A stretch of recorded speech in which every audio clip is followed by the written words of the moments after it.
A very good morning, good afternoon, good evening to all our audience who are joining us today from different parts of the world. Well, before we start today, I would like to mention a special note that we have received from Christine Adair, who's from Canada. And Christine writes, "Thank you, Dr. Jalora and Sciative, for this wonderful knowledge series. It is highly informative and speakers are highly knowledgeable and experienced. Please continue to bring such amazing speakers to this series." Well, thank you, Christine, for your appreciation and encouraging remark. We will certainly continue to bring amazing speakers in the series. Along these lines, our distinguished speaker today is internationally acclaimed Dr. Tim J. Smith. Dr. Tim Smith is the founder and CEO of Wiglaf Pricing. He's an adjunct professor of marketing at DePaul University and an academic advisor to the PPS Certified Pricing Professional Program. He's recently authored a book titled Pricing Done Right, the value-based pricing framework proven successful by the world's most profitable companies. In the past, he has written several best-selling books, out of which one is used as a textbook by the title Pricing Strategy, Setting Price Levels, Managing Price Discounts, and Establishing Pricing Structures. At Wiglaf Pricing, Dr. Smith has worked with Fortune 500 companies through startups in helping executives manage prices better. Well, thank you, Tim, for taking out time today to speak in our series. It's indeed an honor for us to have you with us today. Thank you, Anshu. It is an honor and a privilege to have earned the opportunity to address you and your distinguished audience. Just a quick note for the audience. Audience, you can follow live comments being posted on Twitter using hashtag #SciativeKS and hashtag AskTim. And you can post your comments as well. And you can also post your queries, and towards the end, as time permits, we will take questions posted by the audience.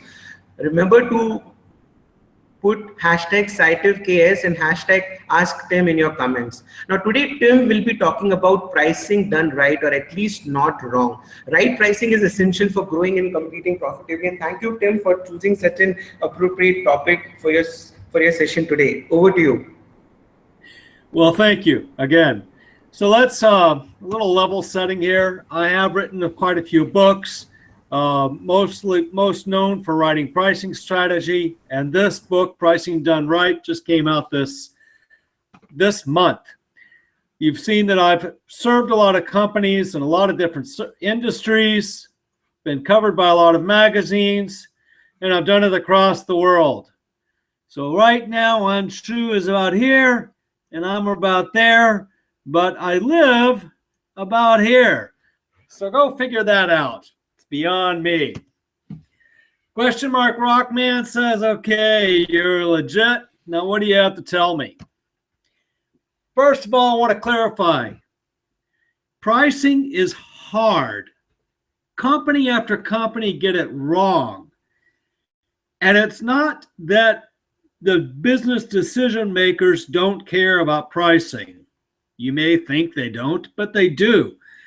Anybody working at a company knows that company discusses prices and pricing all the time. To get examples of how hard pricing is, Pilgrim's Pride went bankrupt in 2009 because they refused to cut chicken production after the rise of chicken feed quadrupled, and Lonnie Bo Pilgrims lost his company. I mean, that's just a silly pricing error. He kept prices low on chicken, thinking he'll take market share, and he took market share, but he didn't have a company anymore. Just this quarter, August 2016, Ralph Lauren reports discounting drove the company to swing to a loss of $22 million in second quarter of 2016, compared to a profit of $64 million over same time last year. Result, Ralph Lauren reduced its workforce, reduction in force. In other words, they fired 8% of their employees. So the first example, bad choice, shareholders got burned. Second one, employees got burned. Next one, Ron Johnson, as you probably know, 2012, brought in everyday low prices. Result, once again, losses. 25% plunging of revenue, $985 million loss. It was gone roughly a year and a quarter after starting in April 2013. And last year around December, GoPro said, hey, we're going to sell the great Christmas item. So they cut their GoPro, that's the camera that goes on top of the forehead, from $400 a unit to $200 a unit to stimulate demand. By second quarter 2016, they saw losses of $109 million compared to profits of $46 million same time last year. Just mistake after mistake after mistake. Discounts. You'll hear a lot of pricing people say it's a bad idea, but I can't say, nor will the evidence say it's always a bad idea. Back here, remember J.C. Penney removed discounts, and that's what killed their company. You take a look at two cross-sample companies. Apple is famous for never having a discount. Result is their global profit share is 92%. Their market share has been holding somewhat steady. It's not totally bad at 13.9% in 2015. I understand in 2016 that's dropped a bit. In contrast, we have Samsung with a much higher market share, almost twice as high market share, but much lower profit share. And yes, I'm well aware that 15 and 92 makes more than 100% profit share. That's because the other companies were collectively losing money. All they had were losses. So we have two different companies competing in the same smartphone market, one refusing to do discounts, the other one saying we can do discounts all we want, getting not bad profits and great market share, the other one getting great profits but not so good market share. And Apple has demonstrated that it can live on a 5% market share with high profits before, during the PC revolution. Maybe that's Apple's strategy once again. Sorry, Tim Cook. Got to keep innovating. Anyway, you look at this example or case study. You can't say it's just discount or no discount. You look at the pricing, the previous case study, you see mistake after mistake. Well, can you at least get it somewhat right? Yeah, you can. You take a look at Piaggio. They re-entered the Indian market where Anshu is. And Anshu, you'll have to tell me if you enjoy the Piaggio Vespa or not yourself. But they re-entered India in 2012 after exiting the market for roughly 20 years. And according to the research I've read, they did pretty well on pricing their product for the Indian market, even though the price in the Indian market is 1/3 of the price in Italy. It made sense, and the Indians seem to enjoy it. You take a look at Eastman Chemical. They have done very well in managing transactional pricing in highly volatile markets. Contrast that with GE Oil and Gas. Big ticket items, managing capital expenditure pricing and highly configurable products. Southwest Airlines, even in 1972, understood the concept of value engineering. Corning, NVIDIA, both of them focused on innovation and managing pricing well to innovation. Grainger, portfolio management, increased the number of SKUs from about 300,000 to over 1.3 million, drove revenue up by a factor of 2, as well as profits was up by roughly a factor of 4, not mentioned in this slide. So you see company after company that seem to get it mostly right. Other companies that seem to get it mostly wrong. The question is why? So question mark Rockman says, all right, you just gave me a winners and losers list. Fine, that's a nice list. Your list is as good as the last one. How do I make sure I'm a winner? How do I sort the wheat from the chaff? Well, I did some work. I read all the extant literature. I read the academic research. Then I went out and personally interviewed professionals, talked with firms, developed the case studies, and I repeated till I got it right. And so Wycliffe, Toltec, Mesoamerican believes we have a framework for making good decisions in pricing and otherwise helping the firm outperform. A framework designed for CEOs to manage their businesses. What did we learn in our research? First of all, pricing is not an easy problem. It's a wicked problem requiring robust approaches. What I mean by wicked, I mean simple rules-based approaches to pricing doesn't quite work over the course of time. I can't just simply do cost plus pricing. I can't just use OpEx to determine what products I get rid of. I can't even do target margins necessarily to get the best revenue going on. I get rid of revenue-based incentives and start focusing on something else. Now, those first two common paradigms, I've just thrown them out. That's pretty weird. In replacing them, we have value-based pricing, where the prices may not depend upon fixed cost or OpEx. Different products may have different margins from the same company, and that's okay, because I'm focused on the value to the customer, not some shareholder or something of that nature. I'm focusing on the customer, and that drives to better pricing.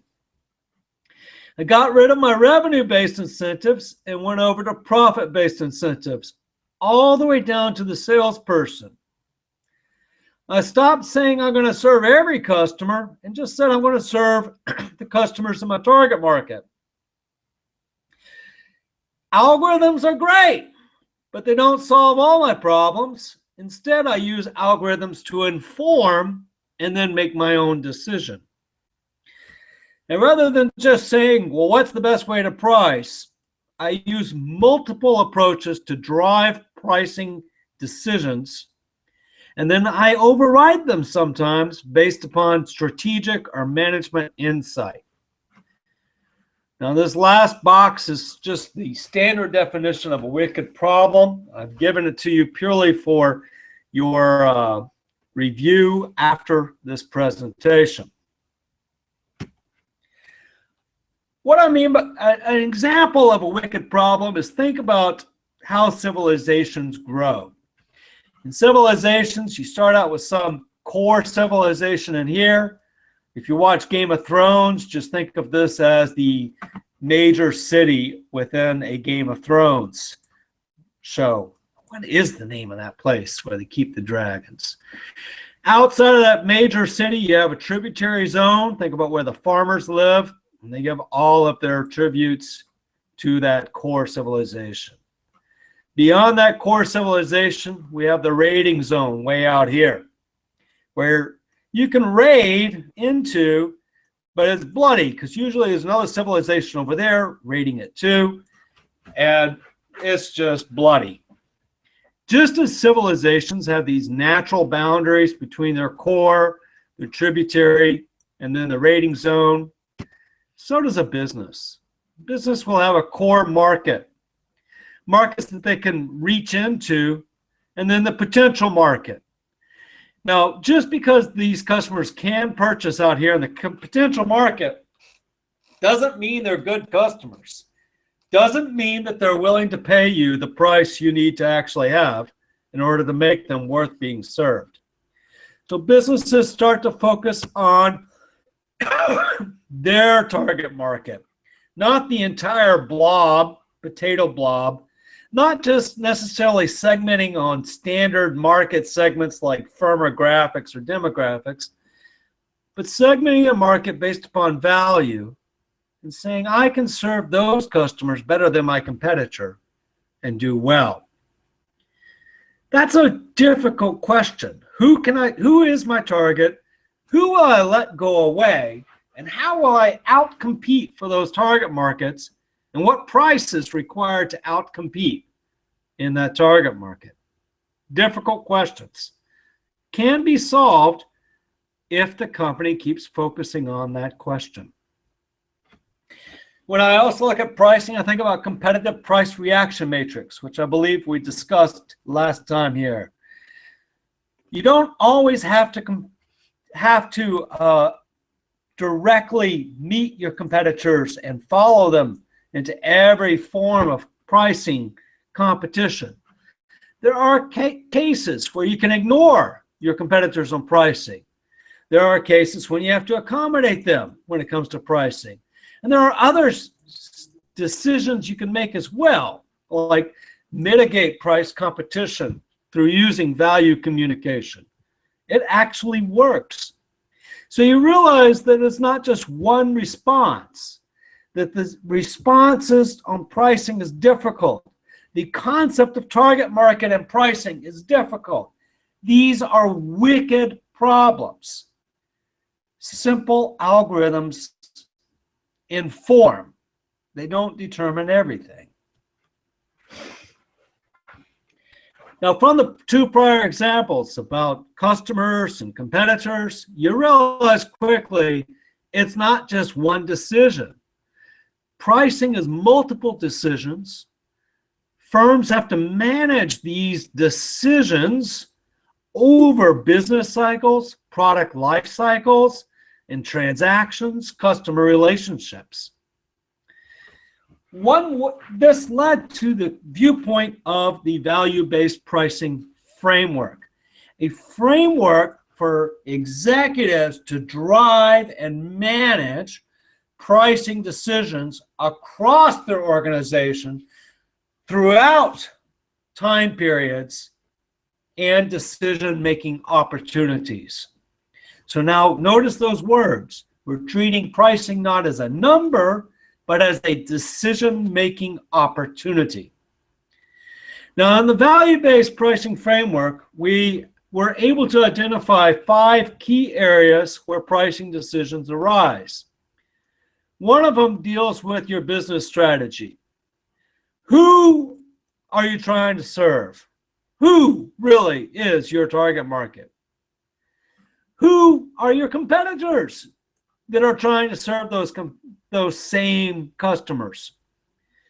What do your competitors bring to the table to serve those customers? And how do they behave? All right, and what about me, my company? What's unique about my company that's going to enable me to serve my target customers better than my competitors? If I can't serve every customer, I can serve my target customers, and I need to outserve them in order to attract them. In what ways can I outserve them and capture that money profitably? In what ways do I not have a competitive advantage? Where do I drive? Where do I allow for competition to do okay? It's been said that everyone likes a little competitor, as in take your dominant market share, but let your competitors exist. The next decision area is your pricing strategy. Now, in the past, people thought of pricing strategy as just skim, neutral, penetrate. Where are you in the price positioning? That's an inadequate definition of pricing strategy. We also have the question of what is your pricing structure? Are you selling unit prices, two-part tariffs, tying arrangements, bundles, versions, tiers, add-ons, subscriptions, SaaS, ES, revenue management? What is your price structure? Also within your pricing strategy decision-making area lies the issue of competitive reaction, because this is what is your competitive reaction matrix, as we had up before. How will you respond to a competitor's price move? And finally, we get to pricing capability itself. How much capability will you have in pricing? You take a look at Microsoft. They have entire divisions devoted to pricing their products. And they have lots of kinds of discounts and lots of different kinds of products. Contrast the Microsoft approach to the market with the Apple approach, with a single price on a product, and it doesn't change very often. It's a different level of pricing capability required between those two companies. That level was driven by the question of who is the customer they're trying to serve. So you quickly realize that these business strategy issues drive your pricing strategy issues. Now, after your pricing strategy is determined, comes market pricing. Market pricing is like saying what is the price on that item at list. The second, you have the list pricing or the market pricing. Somebody's going to ask for a discount, so we have price variance policy. When you get all the parts together, you still have to execute, and that brings us down to price execution. Now, across the globe, I've been looking at firms to get pricing done right, or at least not wrong. I find that they tend to excel in one or two of these boxes, but they're not necessarily perfect at all of them. The key difference, though, is that there are firms that don't excel at any of them. As a company, you need to excel in at least one or two in order to get pricing more right than wrong. The next thing about this pricing framework is think about these decision areas and the decision maker. Business strategy is a boardroom issue requiring CEO decision. Pricing strategy itself is CEO, marketing, finance. So that's a cabinet level, executive level decision within the firm. When you do market pricing, it tends to be driven more by marketing, but it can't be done by marketing alone. They need to also engage the sales and finance side. When you get a price variance policy, that tends to be driven by salespeople, but salespeople can't be left to do it on their own. They need marketing and finance as well. Price execution tends to be more of an operational problem, but you can't do it alone. You might need also IT. So each one of these decision makers requires a different decision-making body to drive that decision forward. What the value-based pricing framework provides is for CEOs to have a manageable framework for pricing across the organization. And you see the underlying part of the value-based pricing framework is pricing analytics.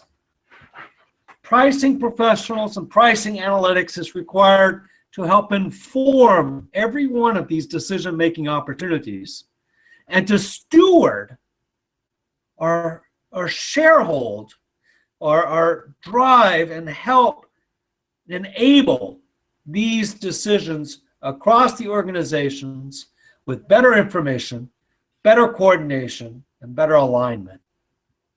That's what the better firms tend to go after. From the framework, it becomes very clear that pricing is not a one-person job.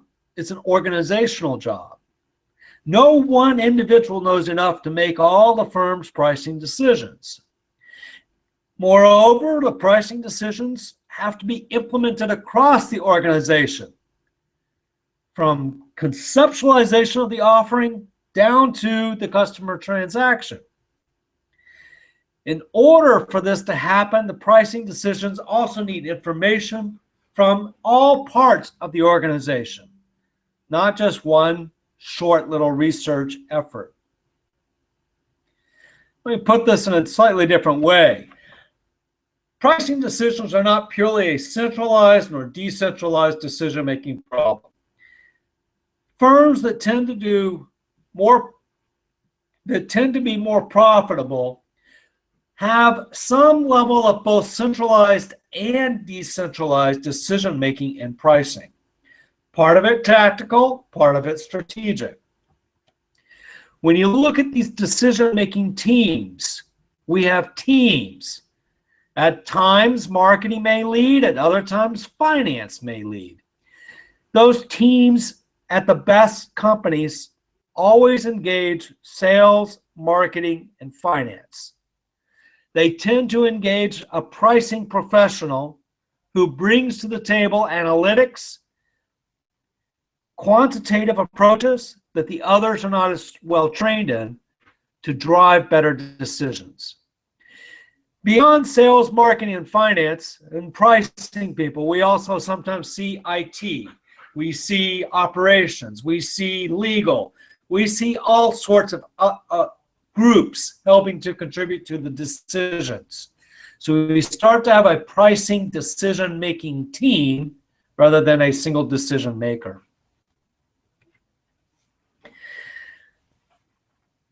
Continuous improvement, Six Sigma, TQM, all of these do apply to pricing.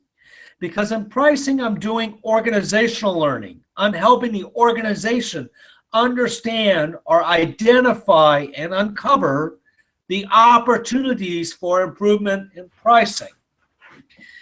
When I find an opportunity in one area of a company, I often find it in others too. Even if I find the same opportunity can be repeated across an organization, I may say, great, I got a 1% improvement of pricing this year. What can I do next year to find another 1%? And this constant searching, discovery, learning process often leads to continual improvement, a pricing improvement effort that is invested in and driven for 3 to 7 years, with every year increasing and improving results. That's the goal. And I've seen companies that do this. It's a transformation. We have an example of a process in pricing in the innovation process. We can also do the continuous improvement. Plan, do, study, adjust. We can apply that to market pricing. We can also apply that to price variance policy. There are processes and pricing that can be repeated across an organization and improve. You take a look at the innovation pricing process. If you're a firm like Intel, NVIDIA, or Corning, this is core. This is key because you're constantly innovating. And if you can't price your innovation right, you won't live for the end of the decade. So this becomes a core process that you're constantly improving for every product, but the process is repeatable. Similarly, for market pricing, once the product is in the market, think about Grainger or 3M or Procter & Gamble. You're constantly in the market. You're doing things in the market. Now you can measure the results of what you did in price variance and market share, and constantly adjust your pricing, your market pricing. Kellogg's does this all the time. Price variance policy. Similarly, you got discount matrices and who gets which discount when, constantly improving that. Here's Jorge Solis, CEO of Adama Argentina, stating pricing is a transformation. It's a path, not a switch. It will take time to adjust. What he's responding to is the fact that a lot of improvements can be done in pricing in the first 3 months after a project. But even then, you realize, but there's more improvements. There's greater opportunity. There's other things we can be doing. And every time we improve, we just get better. It doesn't go backwards. Now, Jorge was the CEO of Adama Argentina. To come out of his mouth was beautiful. In pricing, one realizes CEO leadership is required. The CEO has to charge the team to go off and do this. If you don't have a mandate to improve pricing, how are you going to get cross-organizational improvement? So when the CEO says, yes, this is important, suddenly that organizational attention can be harnessed towards a positive area and finding decision alignment. Pricing does require investment. Investment is a strategic decision. You want to know the ROI? Don't blame you. Plug number says 1 to 3% of your revenue will you'll see more profit in it. That's great. How do I achieve it? Well, that's going to be a bit more difficult. And yes, CEOs do have to say if they're after profits or revenue. You know, at GoPro, when they plunged the price by 50% to go after revenue, they basically told everybody in the organization that profitability wasn't important. And if that's a decision that the CEO makes, well, that's fine. That's his decision. And the company might as well just do as many promotions and advertising to drive revenue as it can. But if you're a company like Eastman Chemical or GE, yes, revenue is important. Profitable revenue is the key, though. Davini brought out the idea that our period of exploitation of innovation is very, very short. What this implies is that we have to get our price to benefits ratio done right in the first place. This happens both for innovative-driven companies as well as for existing companies. So CEOs need to define the goal with their company. Is it pure market share with the expectation that they'll sell? Jet.com. That was clearly the goal. Go for share, we'll sell out. Oh, there.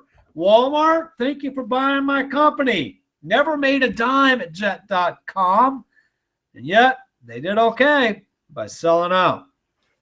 In contrast, you take a look at GoPro. When they dropped their price, their shareholders did punish them. The shareholders expected profits. A lot of companies, most companies can't just live off of hope and dream and market share and the idea they're going to win it all. They actually have to bring in revenue, profitable revenue, every step of the way to develop that company that can last. Finally, culture. The culture of companies that get pricing done right is that of focusing on the customer. And by customer, I do mean profitable customer. If they're not profitable, they're not a customer. They're just a leech. These companies put the customer mindset in the center of all of their product engineering and pricing questions. What will the customer pay? What does the customer want? And then after answering those two questions, they say, can I build it at a decent cost? Notice the reverse. Can I build it profitably versus can I sell it profitably? The customer is the focus of innovation, of development, of pricing, not your infrastructure and your ability to build a product. It's been said many times, if the customer does not perceive and acknowledge the value does not exist. The customer is the determinator of all value, not the company, not the shareholder, not the employee. The customer is key. This goes back to the question of what is the purpose of the firm? And the firm exists to serve customer needs profitably. These highly profitable companies focus on understanding what customers need, bringing that information back into the organization, and then developing a product which will meet those customer needs profitably. That drives the business forward year after year. These Highly profitable customers approach pricing questions with just three basic philosophical issues. The answers, the way they answer them requires all sorts of analysis and techniques and methodologies. They're not wedded to one or the other, but they are wedded to answering these three basic questions. From the customer's perspective, what is the alternative? Is my product better or worse? And does that customer care? I'm trying to answer those three basic questions. I can do conjoint, I can do exchange value, I can do elasticity, I can do all sorts of panels. That's secondary. The focus, the philosophical question is, what does the customer value? How much? And can I deliver it to them profitably? When I look at value, all value is defined from the customer's perspective, and value is in itself equal to the benefits you deliver less the price you extract. That is the value given to customers. Great definition of value, but that isn't why customers purchase. Customers purchase after going through the consideration set.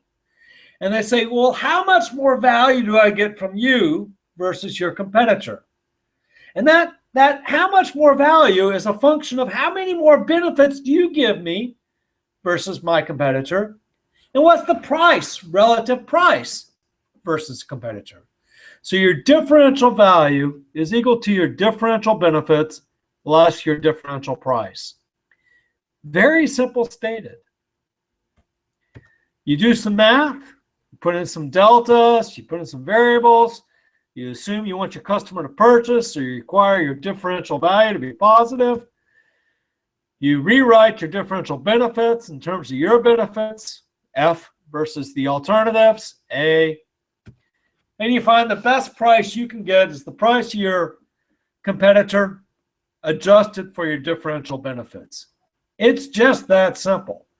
What we're doing in pricing analytics and contract and discrete choice and all of these different approaches and exchange value is finding out better ways or more effective ways of defining the price of my competitor and my differential benefits. Here's one of those examples. Here's what happens when you have lots of different market segments. Sometimes the average customer will pay you this much.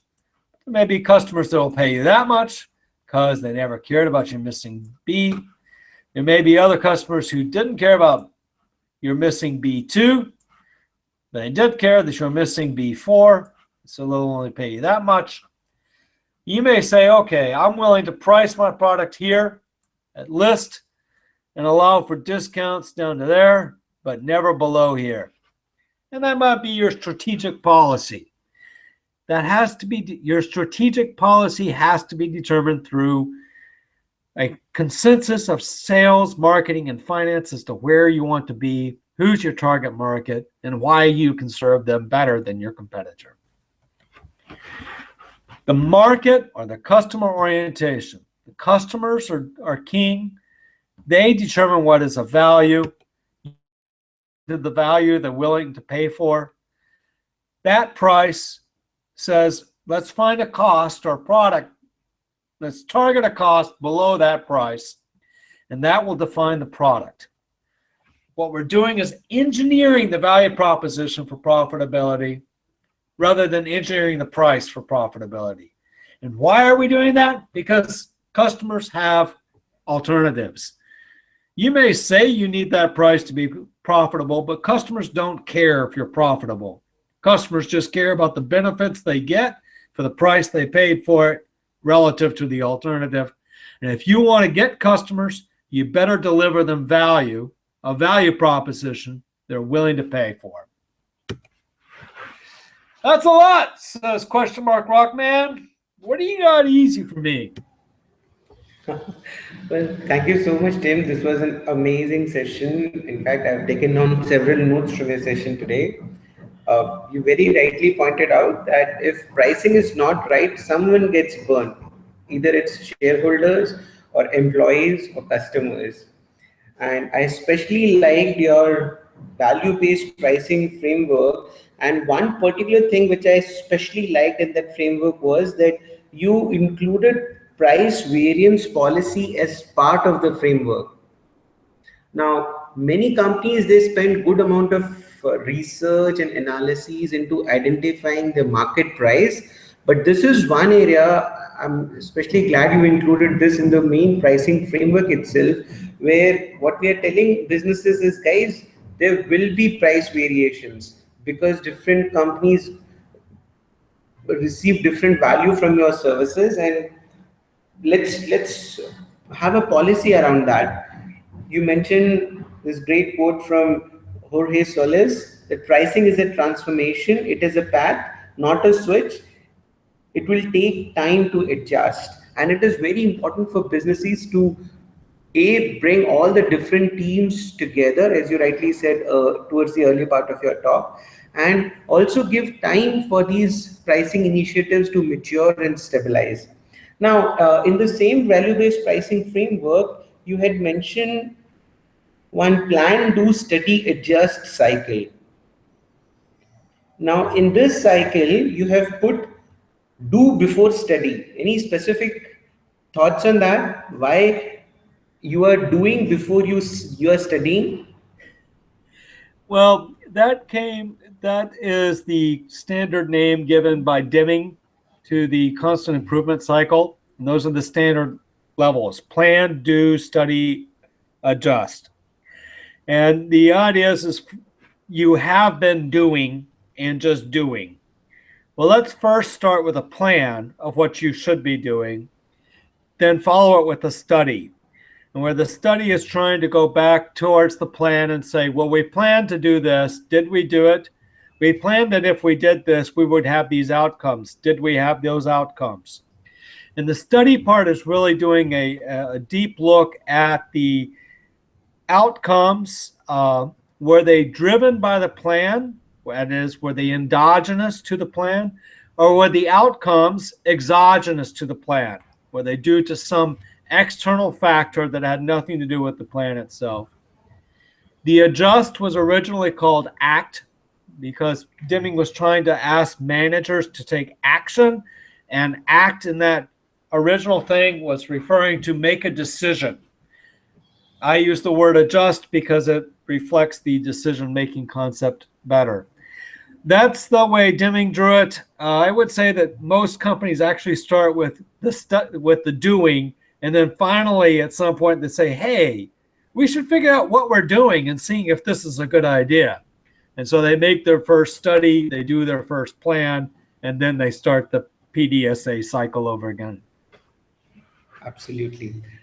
You've rightly mentioned pricing is a multiple decision problem. It's not decision that you take one time and then you live with it forever. It's a process where you will have opportunities to make decisions multiple times over the course of your business. And you also mentioned to have a customer mindset and a focus on continuous improvement. And you also mentioned there is a great application of Six Sigma types of techniques that are highly useful in this type of situation. Now, can you tell our audience how should they get started on this journey of getting the prices right in two specific situations? One is when it's a startup setup, it's not have enough information, and second is it's an established organization, everything is has been defined in the past. There are processes for taking decisions in a certain way, certain archaic way. How should those types of organizations need to get started with getting the prices right? And the second set is the startups. Yeah, and they are very different, which is why the framework includes different approaches to getting started. When you take a look at an entrepreneurial company, their first problem is, do I have the right price on my product in the first place? Do I have the right price structure and the right price? And the price structure and price do make huge differences. Think about Google. What they did is said, let's stop pricing per eyeball, let's price per click. And then what's that price per click?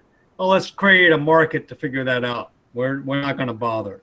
That's a very different approach to pricing than the standard approach, and that led to Google, when they first monetized eyeballs on the web, to making tons of money. So that would be the first things for the startup. Now, the existing company, they may be looking at a different problem.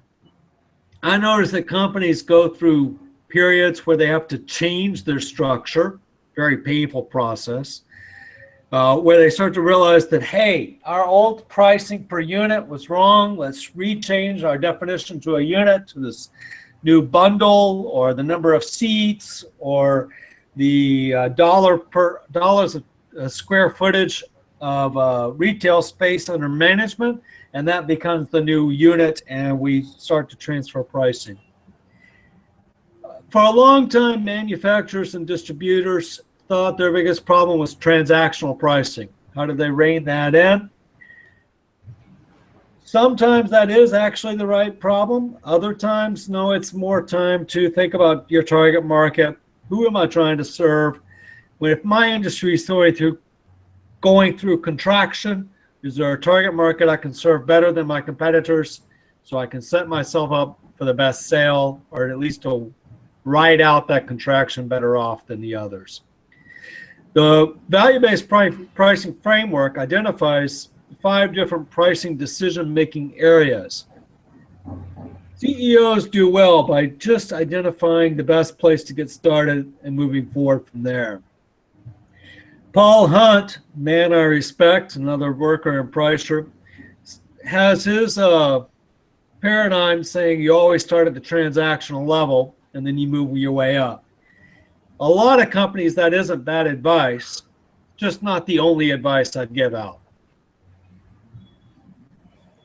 Great. Well, thank you, Tim. We have a question asked by John McDermott, and he would like to know, are the rules of getting the prices right different between B2B and B2C companies? The methodologies of doing the calculation definitely differ. Absolutely. The research required changes, yes. But I'm looking more at the decision-making processes and philosophy. And the value-based pricing concept of pricing according to the customer's willingness to pay. The customer's willingness to pay being defined by my differential benefits and the price of my alternative. No, that's the exact same in consumer markets as it is in business markets. The issues of discounting, the format of them change, yes, but the problems, they remain the same as well.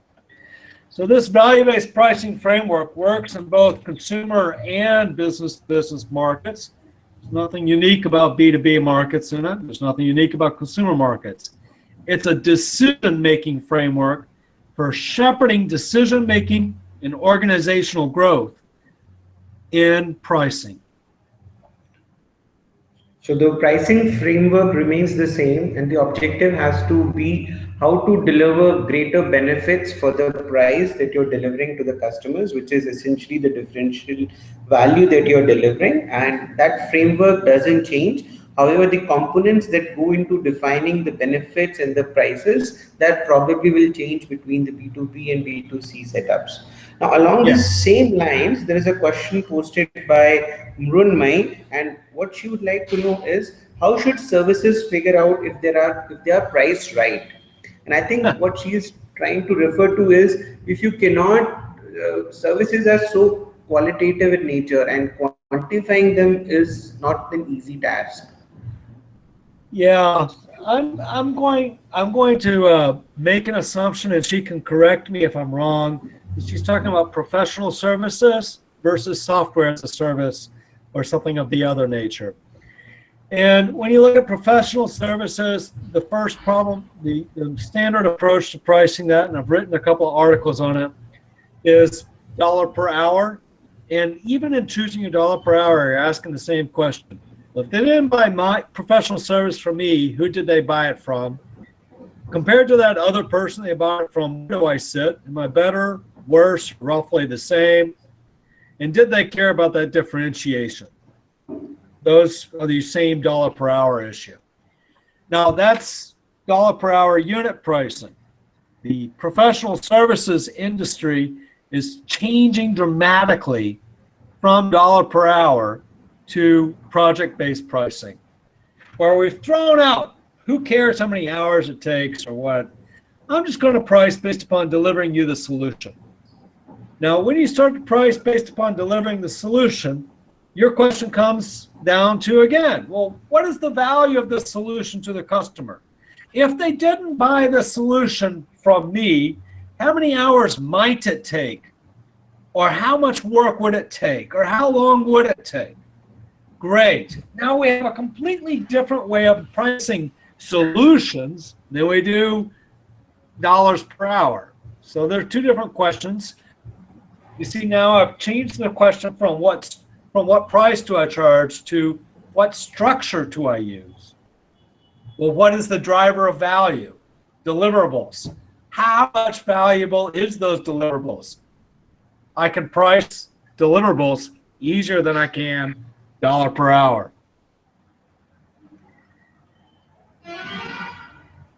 Absolutely. We have another question posted by Priya, which is along similar lines, which is, if there is no history of prior sales, how do I know if I have been pricing right? Well, if you have no history, don't worry, you haven't sold anything.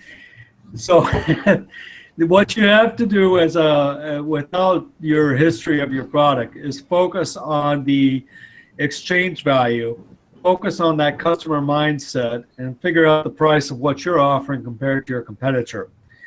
The methodology of that is well defined under exchange value to customer or conjoint analysis. So I'd focus on those two and see what you can get out of it. Absolutely. Now, going back to the previous question, which was posted by Mrunmayan, it occurred to my mind, see, many companies that offer services, they also focus a lot on measuring customer experiences. And they often, use metrics such as net promoter score and customer satisfaction scores, customer effort scores. Is there a way companies can use these scores in pricing? The simple answer is I haven't seen it, to be honest. The net promoter scores, the usage scores are all indicators of increasing pricing power, but to actually put a dollar next to it, I haven't found it. What I have found people doing, though, is repeating some form of conjoint analysis in the services market to compare your services versus your competitors and what they got. And then the results of those conjoint analysis, regressing it back into some of these other metrics like net promoter or ease of use to determine the value of ease of use on the price of the products as determined through conjoint analysis. It can be done, but I can't say, I mean, now we're getting really technical here. There are ways of doing things. So I realized this was getting way too technical. I just wanted to see if you have come across any examples, because you're interacting with so many companies around the world, and was just curious in case you have come across any such examples. Well, these are all the questions we received from the audience, and at this point I would like to thank you for this really enlightening session. I'm sure our audience must have noted down tips from your session today, and they'll go back to their companies with lots of great new ideas, and probably they'll try to persuade their CEOs to champion the cause of pricing, and hopefully many of these companies will take on this course. Again, thank you so much. thank you. Well, for the audience, this knowledge series is being conducted by Sciative Solutions. Sciative helps companies compete and grow profitably through its scientific price optimization solutions, Please keep checking sciative.com for future sessions in the Sciative Knowledge series. Our next session is on October 3rd at 9 a.m. Central Time, and our distinguished speaker in that session is Mr. Venu Gopal Chepur, and he'll be talking about how being digital influences pricing. Well, thank you again for joining today and look forward to see you again in our next session. Bye-bye.